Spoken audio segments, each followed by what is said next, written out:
नमस्कार, रोशन भाव सिटी हलचल में आप सभी का स्वागत है। आज हम आपको बताएंगे कि पंजाब पुलिस अभी भी विक्की मिट्टू खेड़ा के कातिलों को फाइंड आउट करने में नाकामयाब हुई है। साथ ही साथ चंडीगढ़ में एयर क्वालिटी सेंटर की भी शुरुआत हुई है और इसके साथ ही तीज का त्यौहार की खुशियां भी मनाई गई है। लेकिन सबसे पहले बात करते हैं पंजाब पुलिस द्वारा मिट्टू खेड़ा यानी कि विक्की मिट्टू खेड़ा के कातिलों की तलाश में कई जगहों पर छापेमारी की गई है। लगभग 8 जगहों में 72 घंटों के भीतर छापेमारी हुई है, लेकिन मिट्टू खेड़ा के जो कातिल हैं वह पुलिस के हत्थे नहीं चढ़े हैं। सीसीटीवी कैमरे की फुटेज के तहत कई आरोपियों की पहचान की गई है, लेकिन पुलिस किसी के लिए भी कुछ भी कहने को फिलहाल तैयार नहीं है। लेकिन सूत्रों के माने तो पुलिस को काफी हद तक कुछ सुराग मिल चुके हैं। सोई नेता विक्रमजीत सिंह उर्फ विक्की मिट्टू खेड़ा के कत्ल मामले में 60 घंटे बाद भी पुलिस हमलावरों को गिरफ्तार नहीं कर पाई थी। हमलावरों की तलाश में पुलिस अब तक कुल 8 जगहों पर रेड कर चुकी है। बेशक गैंगस्टर दविंदर बंबिया ने मौत की जिम्मेवारी ली है।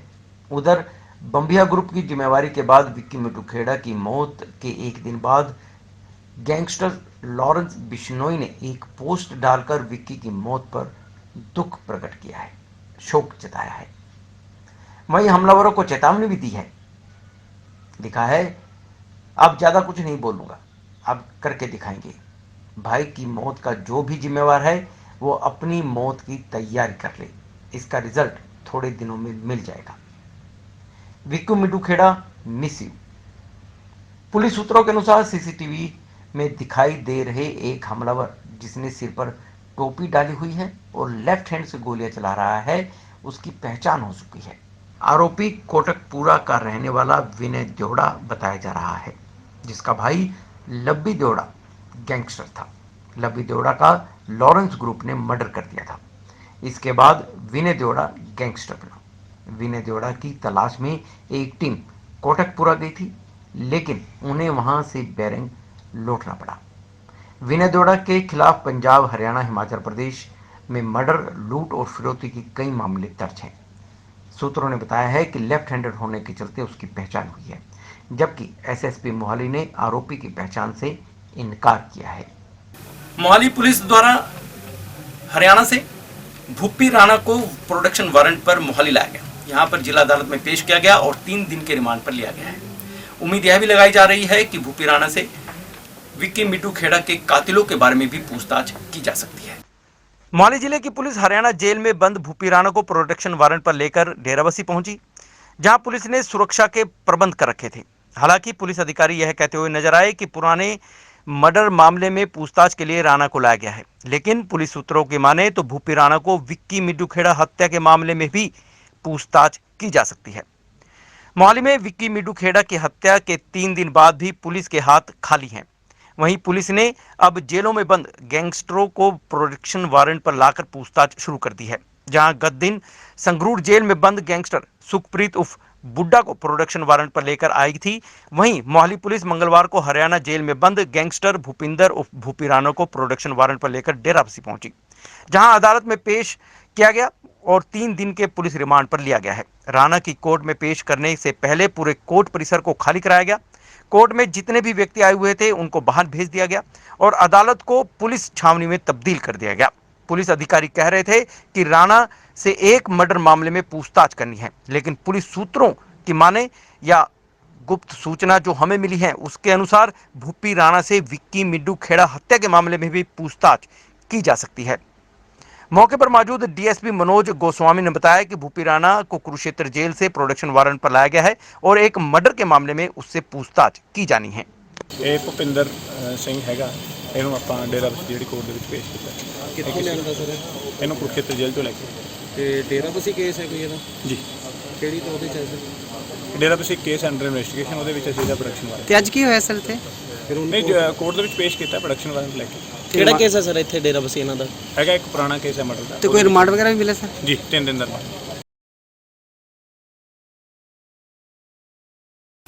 जिस तरह से पंजाब में हथियारों का जखीरा मिला है, आरडीएक्स मिला है, उसे देखते हुए चंडीगढ़ में सुरक्षा के प्रबंधों को चाक चौबंद किया गया है। इसके विषय में जानकारी देते हुए चंडीगढ़ के प्रशासक के सलाहकार धर्मपाल ने बताया है कि पुलिस को हाई अलर्ट पर रखा गया है।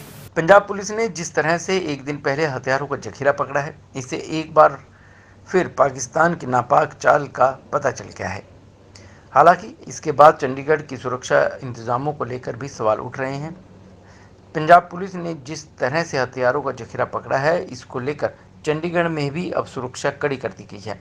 एडवाइजर धर्मपाल ने बताया कि चंडीगढ़ में पुलिस द्वारा सिक्योरिटी टाइट की गई है और ऐसा 15 अगस्त को लेकर खासकर किया जा रहा है ताकि कोई भी अप्रिय घटना ना घट सके।